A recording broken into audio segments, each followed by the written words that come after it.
are watching The Next MP. My name is Kafui Day. My guest is Francis Xavier Sosu. He's a lawyer, an activist, and the NDC's parliamentary candidate for the good people of Medina in the Greater Accra region. Let's talk about police brutality.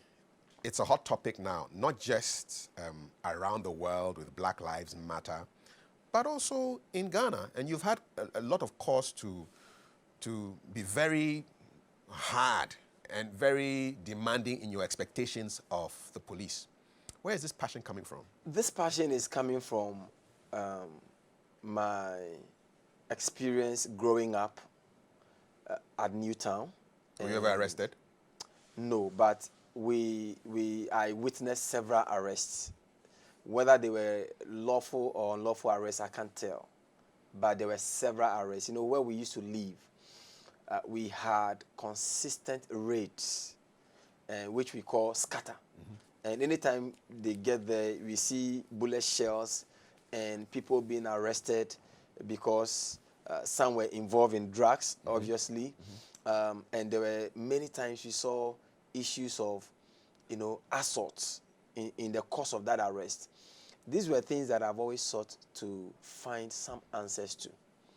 So eventually when I pick human rights as a passion and seeks to do something with human rights, I soon realized that there were many people that were brought to court for the wrong reasons.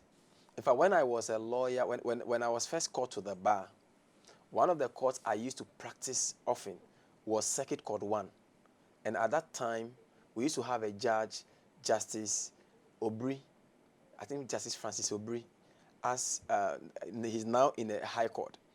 And there were many times when I appeared before him, he used to advise and coach as a young lawyer growing up.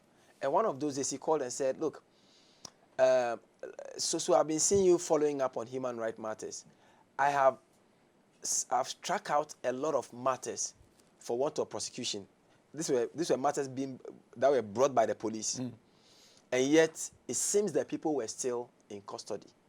So we had a situation where people were on remand or they were on custody. And remand is you awaiting your actual trial in court. And they were in custody, and yet there's no case pending in court against them. So I decided to follow that. And within a month, only in the Circuit Court 1, as at that time, I had about 40 people whose case had already been struck out, and yet they were in some prisons. What is the reason for this travesty of justice? Well, lack of, I think it may be due to inefficiency in the justice delivery system, because I believe that we should be able to have a system where if a judge, either acquits and discharges somebody or strikes a case out in that manner, it's entered into a system, and that system, it automatically shows wherever the person is being kept, and the processes are done for him to be released. So what they need more, computerization or what? I think so. I think that may look more idealistic. But if you have investigators following up on these matters, those investigators are supposed to follow up and make sure that the people were released. So I realized that there were a lot of inefficiency when it comes to police and the work of police. So I was a bit more interested in what happens with the police in general. That was when I chanced upon the number of, police assaults. We saw police killings and so on and so forth without any justice being demanded. As we speak now, only in 2018, we had over 20 people killed as a result of police brutality, and nothing was done about it. Nobody has demanded for justice in terms of what is happening to those police officers. We saw the 7 Asawasi guys who were shot and killed because it was so political. The ruling government went there so quickly, paid some compensation, and that was all. As if all the others were just animals that were just killed and nobody really cares about them. And as we speak now, there are a number of such people who have not received any form of either compensation or assistance, from the police. And the point is that we have sought to politicize every action of the police. So the police is unable to become as independent as they are supposed to be to do their work. Let me take you on that. So you've had a chance to criticize the behavior of the police and the military during the lockdown and even after the lockdown when restrictions were being lowered. And you said, listen, these people are assaulting the public and they need to be brought to book. Guns are not needed. We are not at war. But then the police would also say, listen, we are fighting a war of some sort. We can't see this enemy. We are not used to the kind of policing where we don't have guns around, as pertains in the UK, for example, where policemen can walk around without guns. This is the system that we have. But the point is that there are times that you will require a gun, and there are times that you would not require a gun. You talk about the invisible enemy, which is COVID. If that is an invisible enemy, you don't fight that invisible enemy with guns. You see, the point is that our police institution lacks the highest form of professional, well, I think we can say training and discipline at the same time. You see, there are some police officers who are doing so well. Let's not take it away from them. But there are many others, either for lack of proper training or for lack of, or for maybe overzealousness, are just out there and misbehaving. Recently, during this Black Lives Matter thing, when Ernesto Yeboah was arrested, I was there at the regional police. And there were policemen who came there and suddenly started shooting live bullets to disperse a crowd of not... How did you know there were live bullets? Oh, well, we confronted them. And they told us that, well, it is live bullets we use. We don't use rubber bullets. Someone confronted them and said, why must you use live bullets? He said, yes. Did they shoot at the people or they it's shot live bullets they shot in the use. air? Well, it doesn't matter whether you were shooting in the air or you're shooting at the people. The point is that, do you need shooting live bullets into the air to disperse a crowd of about 30? Did you make a report? Well, the police were there. They saw what happened. In fact, I mean, to it's their part superiors? Well, the superiors As were a there. public interest lawyer? We confronted them and we told them. We didn't do any formal report. But these were things that we raised with them. And some of the superiors were, I mean, the reaction was, well, these are like an overzealous group of people. But you know, if you had done a formal report, at least it should have been on record.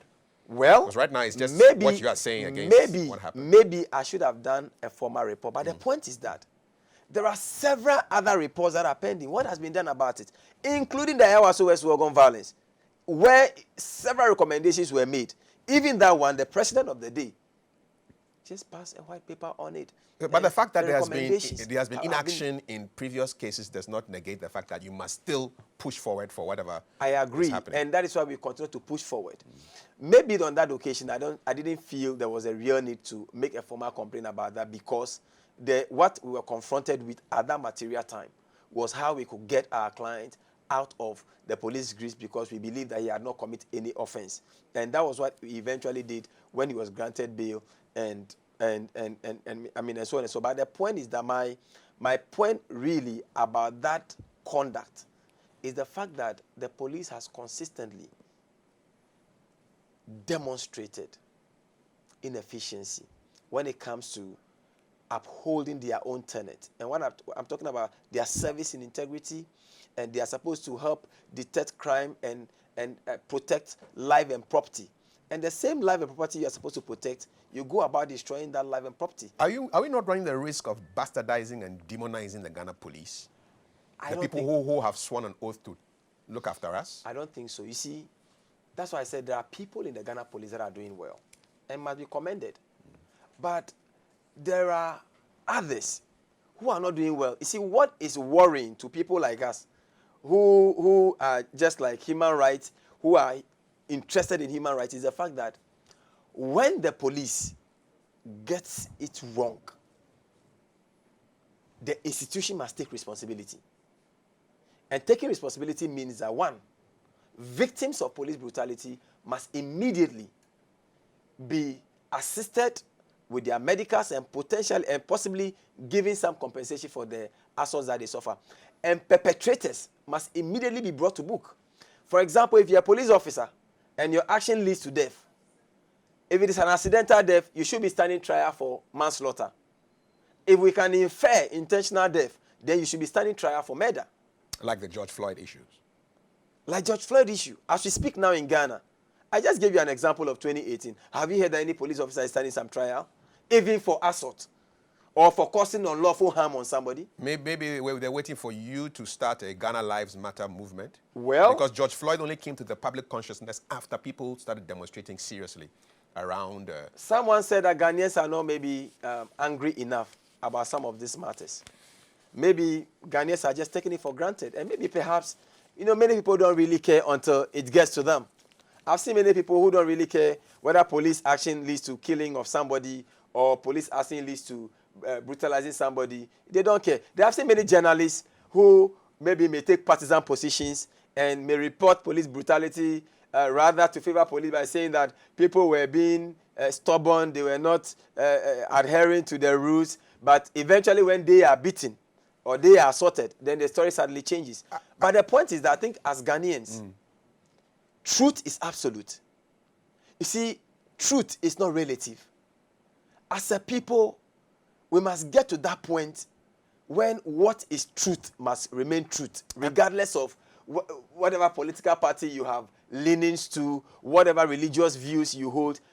Truth is absolute. I have a feeling that should you be elected to become member of parliament, you may lead a similar demonstration. This is what you said a couple of, just recently. I'm looking at a day as a member of parliament, you could rally the people to demonstrate against a government for purposes of maybe infrastructure and, if possible, because you are the voice of the people. I mean, that's infrastructure. But I could see you doing something like this, rallying the voices of being a thorn in the flesh of a government. Kafui, this is what it must be. Even your own government. Well, that is what it must be. Look, as a people, if we do not break away from the norm, there is no way we are going to have any change in this country. If we continue to do things the way we have always done things, we will not see changes in this country. If we are looking at the next generation of politicians, we are looking at, lifting Ghana beyond where it is today, then we must begin to do things differently. I think that as a member of parliament, you are there to represent a constituency. And you owe allegiance to the people who went to the ballot, to ballot box to vote for you. And that allegiance must be seen in your public debates, in your support for parliamentary work, the support for the bills that come before parliament, the kind of bills that you may be able to champion, whether it's a private member's bill, whatever you may be able to do must reflect the aspiration of the people. When we begin to do that individually as parliamentarians, then we will begin to see the national picture. So are you going to be a rebel in the House? Well, sometimes voting against the NDC? It's the not, chagrin of your whip? It's not necessarily about voting against the NDC, but the point is that I am willing to protect the integrity that I hold. I am willing to protect and stand for the values that I hold. My hope is that I will be able to rally others to go the way I want to go. In your professional discharge of your duties,